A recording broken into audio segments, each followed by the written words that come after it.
ഞാനിപ്പോ എവിടെയുള്ളറിയാമോ? Thanneermukkam. When I go to Cherthala ഞാൻ ഇടയ്ക്ക് തണ്ണീർമുക്കത്തൊക്കെ ഇറങ്ങി ചില്ല് ചെയ്യാറുണ്ട്. പിന്നെ ഞാൻ അച്ഛനും അമ്മയായിട്ടാണ് വരുന്നെങ്കിൽ അമ്മ ഇവിടെ വണ്ടി നിർത്താനേ സമ്മതിക്കൂല. കാര്യം മറ്റൊന്നുമല്ല, എനിക്ക് ഈ ബോട്ടയിലൊക്കെ കയറാൻ ഭയങ്കര ഇഷ്ടമാണ്. എനിക്കിതൊക്കെ ഭയങ്കര ഇഷ്ടമാണെങ്കിലും എന്റെ അമ്മ സമ്മതിക്കാത്ത കൊണ്ട് ഞാൻ ഇതിലൊന്നും കയറാറില്ല. ഇന്ന് ഞാൻ ഇവിടെ എത്തിയപ്പോൾ തന്നെ നല്ല അടിപൊളി മഴ പെയ്തു. ആ മഴയത്ത് ഞാൻ നല്ല പോലെ ഒന്ന് കുളിച്ചു. ഇതിപ്പോ ലാഭായി, വൈകുന്നേരം കുളിക്കണ്ടല്ലോ.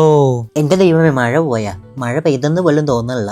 ഞാൻ അങ്ങോട്ട് ചമ്മിപ്പോയി. എന്നാ ഞാൻ വിചാരിച്ച സ്പീഡ് ബോട്ടേ കയറാന്ന്. ഞാൻ ഒറ്റക്കാണ് സ്പീഡ് ബോട്ടിൽ കയറുന്നത്. ഇതുപോലുള്ള എക്സൈറ്റിംഗ് ആക്ടിവിറ്റീസ് ഒക്കെ ഒറ്റയ്ക്ക് ചെയ്യുന്നത് ഭയങ്കര ഇഷ്ടമാണ്. അതുകൊണ്ട് തന്നെ പലപ്പോഴൊക്കെ അമ്മ എന്നെ ഒറ്റ പോരാടം എന്ന് വിളിച്ച് അപമാനിക്കാറുണ്ട്.